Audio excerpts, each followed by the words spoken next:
Dan MG Listeners, kita ke informasi selanjutnya. 7 orang meninggal dunia akibat kecelakaan maut antara 2 bus terjadi di Labuhan Batu, Sumatera Utara, Senin dini hari. Kecelakaan juga menyebabkan belasan orang terluka. Dan berikut informasi selengkapnya.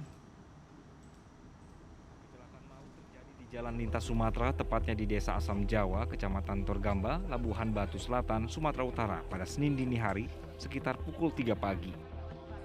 Kecelakaan adu banteng tersebut melibatkan 2 bus, yakni bus PMS dan bus PMH. Bus PMS yang terlibat kecelakaan maut tersebut melaju dari arah Medan menuju Kerinci, Jambi. Sedangkan bus PMH melaju dari arah Riau menuju Medan. Kecelakaan diduga terjadi karena salah satu bus melaju di jalur kanan sebelum tikungan tajam Jalin Sumai Batu. Benturan keras menyebabkan kedua bus mengalami ringsek di bagian depan. Ini kami melihat benturan itu mendengar sebab rumahku di belakang. Jadi karena benturan kita terbentur, ada yang menangis, minta tolong. Jadi sudah kejadiannya itulah makanya bersama saya sama aparat untuk menolong yang sudah celaka ataupun supir bis. Akibat kecelakaan maut ini, 7 orang tewas dan belasan orang luka-luka. Seluruh korban meninggal dan juga luka ringan dievakuasi ke sejumlah rumah sakit, diantaranya RSUD Kota Pinang dan juga RS Nur Aini Kota Pinang. Kita rawat ini untuk saat ini itu ada 19 orang yang meninggal. Kita baru saat ini itu ada 4 orang. Di seluruh korban itu kebanyakan lukanya di bagian mana, Dok? Kebanyakan lukanya itu di bagian kepala dan ada juga bagian kaki. Bagian kaki itu banyak juga yang patah tulang, yang patah bagian tangan juga ada, bagian yang bocor kepala itu juga banyak. Saat ini kasus kecelakaan ditangani oleh Unit Laka Satlantas Polres Labuhan Batu. Dari Labuhan Batu Selatan, Kevin Sinaga, Metro TV. Dan kita tentunya sangat prihatin dengan kecelakaan yang terjadi, yang tadi kita dengarkan bersama liputannya.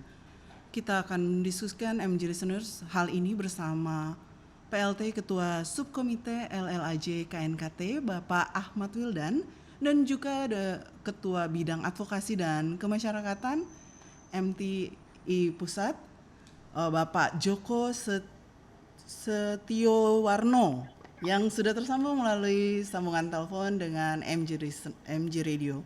Selamat siang Bapak-bapak, Pak Joko, Pak Wildan, selamat siang. Selamat bergabung bersama kami. Salam sehat Pak, apa kabar siang ini? Alhamdulillah.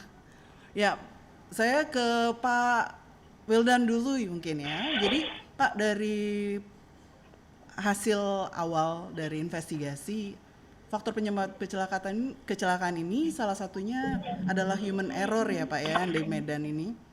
Di Sumatera Utara maksud saya, apakah operasi pengaturan jam kerja untuk supir itu belum jelas atau seperti apa menurut pengamatan Anda sehingga terjadi ada human error termasuk salah satu faktor penyebab kecelakaan maut ini? Baik, jadi memang untuk yang di Medan ini KNKT belum turun dan ya kalau yang di Bali juga kita udah turun tapi belum menerima laporan secara detail. Saya baru menugaskan tim ke sana. Namun secara general saya sampaikan bahwa kecelakaan ini pada awalnya kalau yang di luar yang fatigue itu adalah dipicu oleh kondisi jalan yang substandar. Jalan yang substandar ini sebenarnya tidak masalah karena teknologi kendaraan juga sudah memadai. Namun demikian, ini ketika terjadi para pengemudi tidak bisa memanfaatkan teknologi yang ada untuk mengatasi jalan yang substandar, maka bisa terjadi kecelakaan. Ya, itu biasanya terjadi karena unskill ya. Jadi kalau error itu sendiri kita akan terbagi 3, ada skill based error, kemudian yang terkait dengan loss of situation awareness atau penurunan kewaspadaan, dan yang ketiga adalah loss of control, kehilangan kontrol karena ngantuk atau tidur, seperti kasus Mojokerto. Nah, untuk yang di Medan sama di Bali, ini kita belum memiliki data yang faktual seperti apa, sehingga saya belum bisa memberikan penjelasan lebih detail. Iya. Sementara seperti itu. Ya, tapi tadi Bapak menyampaikan bahwa ada ketidakmampuan dalam beradaptasi dengan teknologi. Teknologi apa itu yang dimaksud, Pak? Jadi gini, pada saat saya ambil contoh, pada saat melalui jalan menurun, jadi teknologi otomotif itu sudah mempersiapkan. Jika di sana pengemudi menggunakan rem utama atau rem pedal, maka resiko rem blongnya sangat tinggi.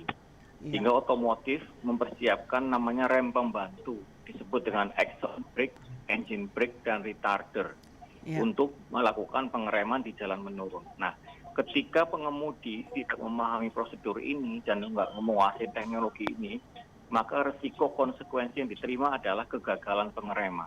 Jadi sebenarnya kegagalan pengereman itu bukan karena malfunction kendaraan, bukan, tapi karena pengemudi tidak bisa mengantisipasi jalan yang substandar dengan teknologi yang ada di kendaraannya. Oke. Jadi padahal dia harusnya bisa lebih memanfaatkan itu dengan cepat berganti ke sistem yang lainnya gitu ya Pak, ketika kondisi jalannya memang berubah misalnya. Iya. Jadi memang tapi para supir bus juga kan banyak melakukan pergerakan Pak, yang rata-rata menghabiskan waktu 3 hari 2 malam tanpa istirahat, seperti untuk yang antar kota antar provinsi ya kan Pak. Iya. Kalau sampai sejauh ini untuk mengurangi risiko kecelakaan yang serupa terjadi, KNKT sendiri sudah melakukan langkah seperti apa Pak? Jadi kita sudah selain mengeluarkan rekomendasi pada instansi-instansi terkait, Pak Menteri Perhubungan juga mendorong agar KNKT ikut membantu pelaksanaan daripada rekomendasi itu. Sebagai contoh, saat ini dengan Kementerian Perhubungan kita juga bersama-sama memetakan daerah rawan kecelakaan atau route hazard mapping untuk destinasi wisata. Kita juga bersama-sama mempersiapkan untuk standar pelayanan tempat istirahat bagi pengemudi, baik di dalam bus, di pool, di terminal, di destinasi wisata, di rest area, sedang kita buat bersama-sama. Jadi ada beberapa langkah, dan ini nanti yang akan kita kerjakan adalah bagaimana kita mengatur pengaturan waktu kerja, waktu libur, waktu istirahat, serta mekanisme pengawasannya pada pengemudi, terutama pengemudi pariwisata. Ini yang agak riskan terpapar risiko masalah waktu kerja ini kelelahan. Iya, jadi artinya sampai sejauh ini Pak, dalam prakteknya di lapangan, memang belum ada manajemen waktu kerja atau semacam itu pada para supir ini yang baik atau standar begitu yang diaplikasikan atau bagaimana? Jadi sementara ini yang regulasi yang ada adalah terkait dengan waktu mengemudi. Setelah 4 jam, kemudian istirahat 30 menit, kemudian mengemudi lagi, dan maksimal dalam sehari 12 jam. Tapi di sini kita nggak ada mengatur tentang waktu kerja. Waktu kerja ini nggak semuanya itu sedang mengemudi. Dan kemudian pengemudi kita itu nggak diatur waktu liburnya. Artinya dia bisa bekerja sepanjang tahun. Ini yang berbahaya. Ya, jadi dia bisa sepanjang tahun bekerja, dia bisa bekerja malam hari terus. Ya, jadi ini yang harus kita atur, bagaimana pengemudi jangan sampai mengemudi malam hari di selang-seling ke siang dan sebagainya, sebagaimana yang diatur dalam dunia penerbangan. Ini yang akan kita atur lebih detail, yaitu pengaturan tentang waktu kerja pengemudi, waktu libur, waktu istirahat, serta hak-haknya. Jangan sampai pengemudi pada saat libur kemudian dia nggak dapat duit. Nah, ini yang selama ini kan belum ada aturan itu. Nah, ini yang akan kita buat. Dan mungkin kalau dari sistem penggajian itu Pak, ini seperti apa Pak? Karena itu kan menyangkut kenyamanan seseorang dalam bekerja juga. Ketika tidak terjamin, dia khawatir. Kayak tadi Bapak sampaikan, bahwa ketika dia libur jangan sampai dia tidak digaji.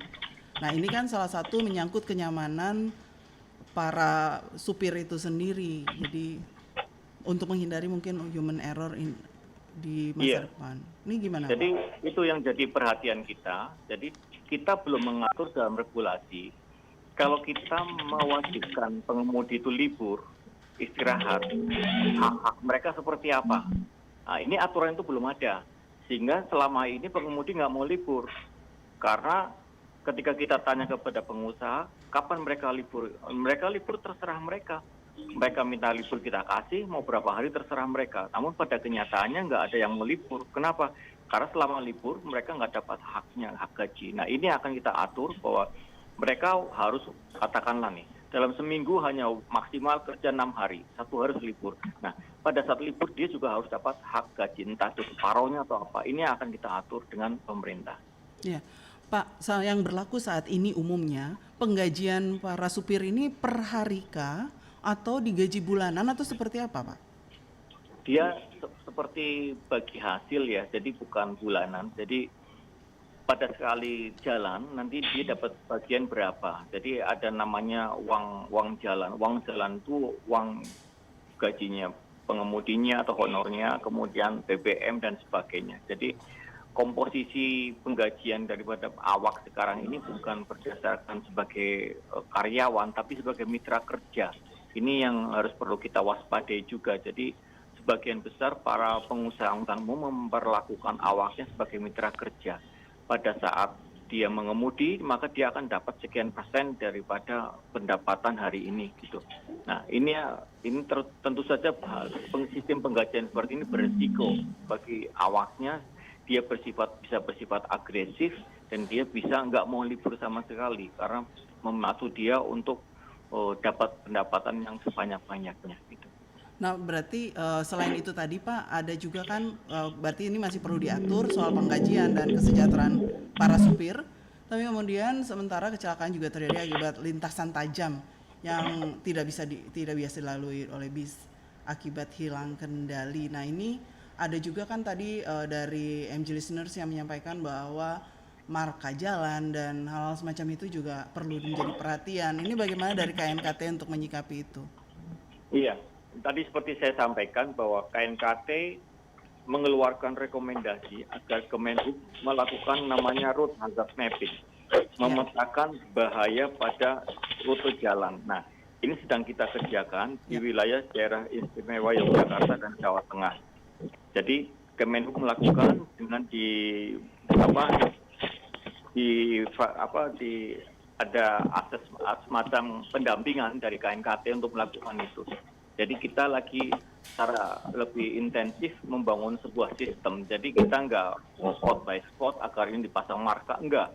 Tapi agar Kemenhub membangun sistem bahwa rute perjalanan itu harus teridentifikasi apa saja bahayanya, kemudian fasilitas jalan apa yang harus dipenuhi seperti marka, guardrail, lampu dan sebagainya. Ini yang sedang kita kerjakan saat ini dan sudah mulai dari tahun kemarin ini 2 tahun berturut-turut, tahun 2021 dan tahun 2020. Ini akan terus berlanjut hingga seluruh Indonesia dapat dilakukan pemetaan hazard pada lintasannya. Pak Wildan, tadi masalah yang ingin saya tanyakan ketika masih akan ada mapping lokasi-lokasi yang berpotensi rawan kecelakaan. Ini kan tadi Bapak sampaikan di Yogyakarta dan Jawa Tengah. So kecelakaan yang terakhir ini kebetulan di luar Jawa, ada di Sumatera dan juga di Bali ya Pak, yang terakhir yang cukup fatal.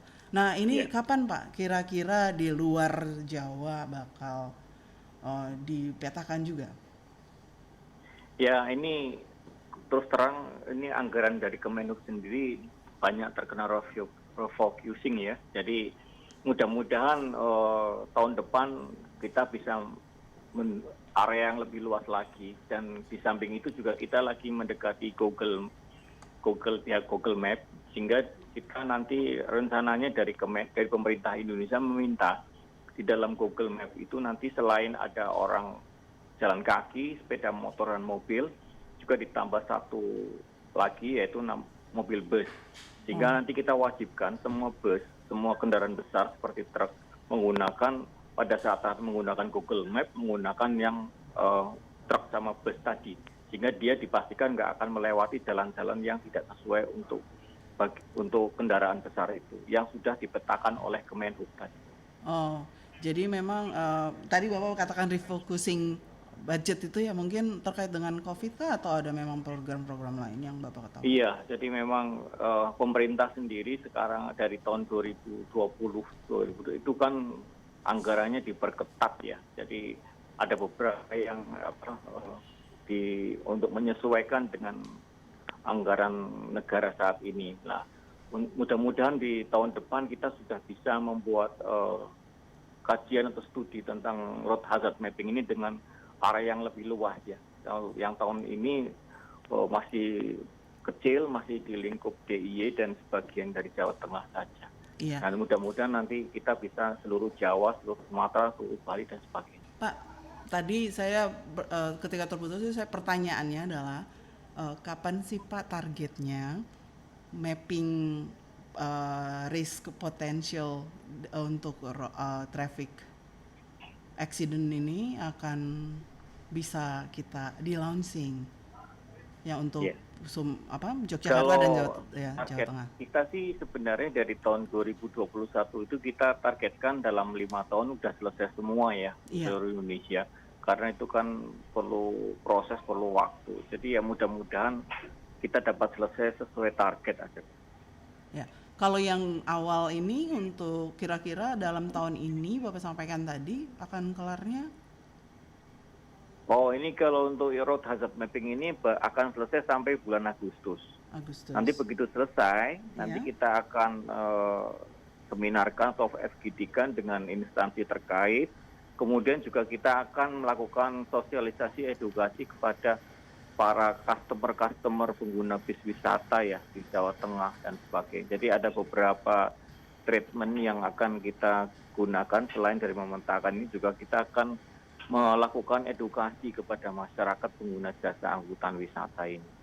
Nah, untuk bocorannya nih Pak, sampai sejauh ini dari temuannya kira-kira berapa persen sih Pak tempat-tempat atau jalan-jalan di dua provinsi tadi yang berpotensi terjadi kecelakaan atau rawan kecelakaan lalu lintas? Kalau sekarang progresnya ini sudah berjalan sekitar 60%. Dan mereka itu setelah bekerja biasanya akan kita validasi, kita lakukan diskusi, jadi tidak serta-merta kita terima. Nah, ini makanya tadi targetnya adalah bulan Agustus ini udah selesai semuanya. Dan tim di lapangan ini sudah 2 minggu ini juga belum buat laporan, seharusnya sudah buat laporan. Jadi kita harapkan nanti awal bulan Juli kita udah ada untuk laporan tengah, sehingga progres di bulan Juli sekitar 75-80% sudah tercapai. Oke Pak, terima kasih banyak Pak Wildan sudah berbagi bersama kami di MG Radio. Terima kasih, selamat kembali beraktivitas, tetap jaga kesehatan, salam sehat Pak. Selamat siang. Selamat siang. Dan kita masih akan diskusikan terkait laka bus di Sumatera Utara dan juga beberapa daerah di Indonesia akhir-akhir ini. Dan saat ini kita tersambung bersama kami Ketua Bidang Advokasi dan Kemasyarakatan Masyarakat Transportasi Indonesia Pusat, yaitu Bapak Joko Setiowarno. Selamat siang Pak Joko. Selamat siang Mbak Lia. Iya, maaf tadi terputus ya Pak, apa kabar Pak? Alhamdulillah sehat. Alhamdulillah. Pak, kita cukup prihatin dengan kecelakaan yang terjadi kemarin di Sumatera Utara. Apakah saat ini dari MTI sudah ada informasi terkait perusahaan bus? Apakah mereka sudah memiliki izin penyelenggaraan maupun kartu pengawasan?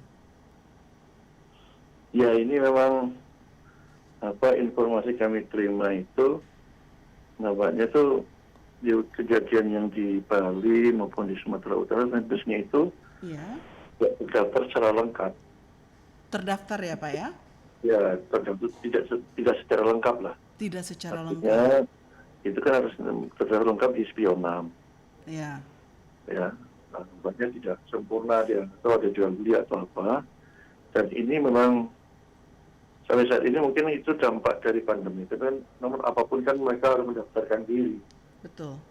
Dan saya pikir ini Kementerian Perhubungan buat aja pengumuman, ya, mengumumkan pada halayak ramai berapa jumlah bus dan apa saja PO yang sudah mendaftar itu.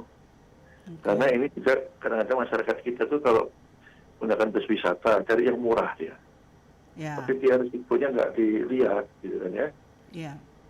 Belum lagi mungkin ya ini bukan mungkin ya perusahaan-perusahaan itu menampilkan pengemudi-pengemudinya yang belum pengalaman pada daerah itu umpamanya.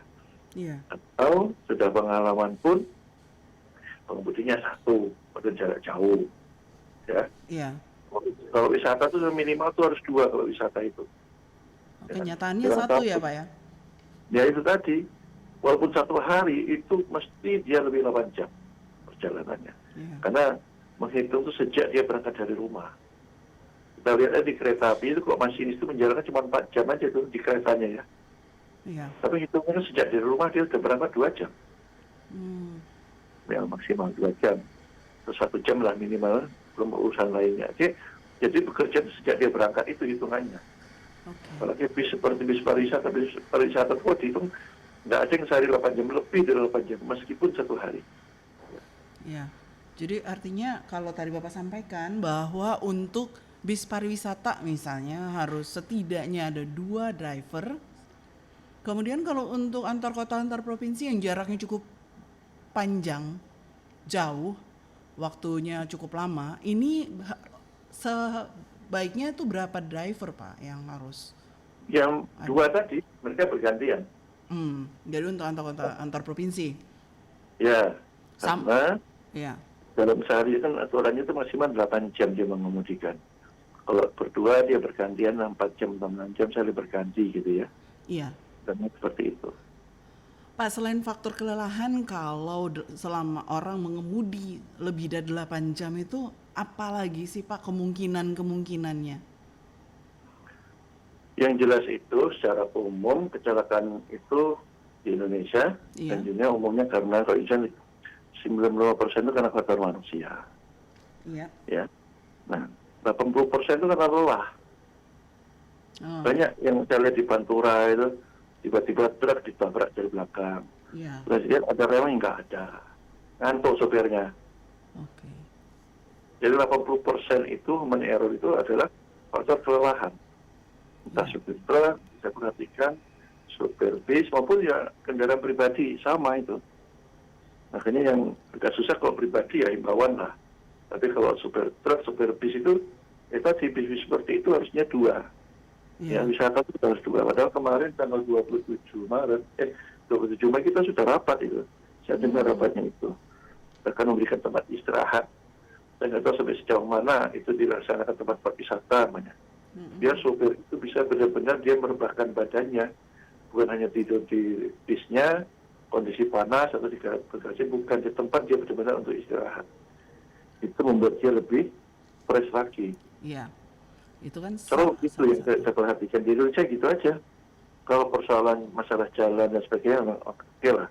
Tapi itu sudah lama-lama sudah banyak diperbaiki. Kalau KNKT menyebutkan ini jalannya geometrinya kurang pada PUP, itu langsung kerjakan.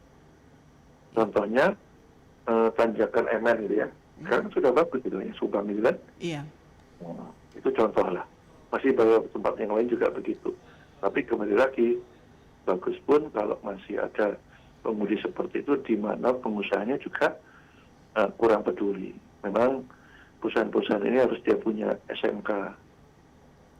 Dan sistem manajemen keselamatan. Nah sayangnya 10 ribuan lebih itu baru 37 perusahaan yang angkutan umum yang mempunyai SMK. 37. Baru Padahal 37. Iya. Dari baru 10 ribuan, Pak. 10 ribuan. Tahun ini dianggarkan 1 miliar itu rata-rata satu perusahaan itu 10 juta. Itu anggaran pemerintah memang ya, kewajiban pemerintah. Iya. Itu hanya baru dapat 100. Jadi kalau mau 10 ribu 10 tahun lagi, kan tidak mungkin selama itu. Berarti ada model percepatan ini. Artinya tidak hanya melibatkan perhubungan, bisa melibatkan pegawai POP yang sudah pengalaman, yang sudah melakukan SMK itu, untuk cepat membantu.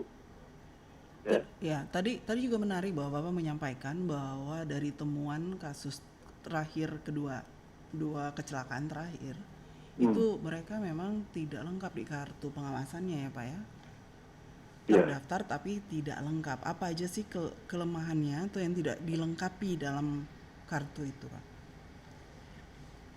Masalahnya begini, kalau saya lihat, kepolisian juga tidak pernah mengusut tuntas. Saya mesti melihat 3 PR polisi, itu sampai sekarang belum berani menetapkan pengusahanya. Padahal Oh. sudah jelas itu kan. Iya. Balikpapan itu unsur kir juga ada. Kemudian Mojokerto sudah jelas itu kan. Iya. Sama di Ciamis itu kan. Iya. Apalagi supir lagi, selama pengusaha tidak usut tuntas, ya pengusaha enteng-enteng aja seperti ini terus. Iya. Jadi itu Nah, yang itu akan. tanya polisi aja serius ya. Iya. Jangan katanya kalau saya tanya satu-satu dulu, ini sudah selesai. Polisi selesai, kapolresnya pindah, bubar itu. Nah, ada gini saya selalu nyebut-nyebut Balikpapan, Mojokerto, Ciamis, gimana? Kita tagih bersama aja itu, media-media juga menagih itu kalau ketemu dengan Polantas. Gimana Pak kasus Oke. itu? Pengusahanya. Jelas itu kan. Iya. Kan tadi Bapak sempat menyinggung soal spionam. Ini dalam pelaksanaan di lapangannya bagaimana Pak? Ditjen. Mereka proaktif. Ya? Itu misi di daerah, mereka nggak perlu ke Jakarta. Iya. Dalam pelaksanaannya apakah sudah semua tersosialisasi tentang spionam ini, ataukah sosialisasinya masih sangat lambat dan realisasi di lapangannya seperti apa Pak? Sebenarnya sosialisasinya sebelum pandemi. Iya. Saya mesti pernah diikutin 2018, sudah sosialisasi, sudah mengisi mereka. Iya. Memang pandemi itu menjadi kendala juga, terutama bis pariwisata kan tidak operasi dan nggak jalankan. Betul. Ya? Nah, tapi setelah ada order banyak, mereka juga nggak mau daftar. Terjadi kecelakaan juga, mereka nggak pernah kena sanksi. Itu masalahnya. Jadi penegakan hukum sekarang. Kemarin sudah mau dipercepat. Itu artinya di daerah-daerah dibantu dengan Dinas Perhubungan atau BPTD itu yang melakukan jemput bola aja. Diajari bersama ini karena pengusahanya banyak yang baru ada jual beli perusahaan. Jadi kayak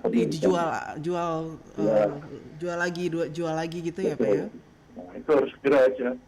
Kalau nggak bisa ngisi ya diajari mengisi gitu kan ya. Kemudian diumumkan kalau nggak mau ikut dan masyarakat biar tahu. Tapi jangan lupa yang salah itu juga beri saksi, jangan dibiarkan, jangan diputihkan. Karena udah nyawa ada berapa yang meninggal gitu kan. Kendala penegakan hukum itu polisi belum terlalu tegas dengan pemilik bis, perusahaan bis itu, atau ada yang lain Pak? Ya kalau sudah itu kan penegakan hukum memang di polisi. Iya. Nah kita akan lihat janjinya.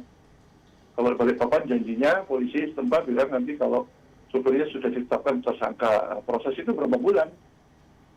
Prosesnya selesai, belum selesai untuk supir penetapan, kapolresnya pindah, yang baru lupa.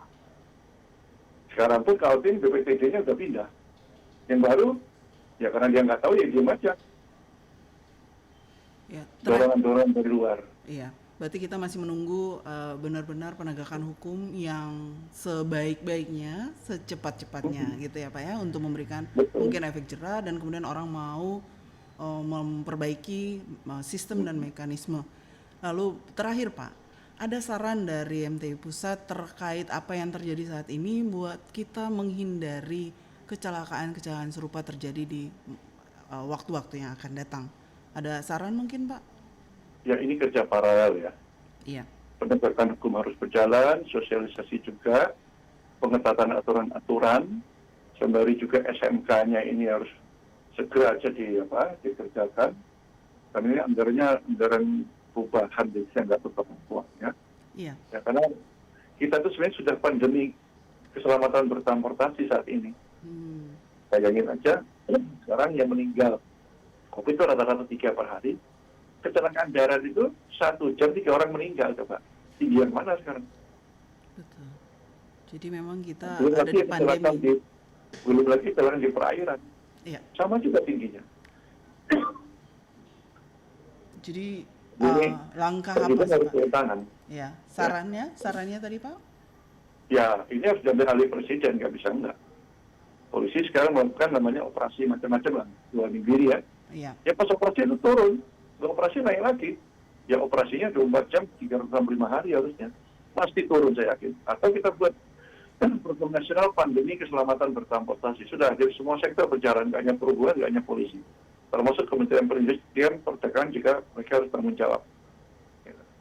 Iya. Jadi memang perlu langkah yang lebih tegas untuk supaya kita menghindari kecelakaan lalu lintas di masa yang akan datang ya Pak Joko.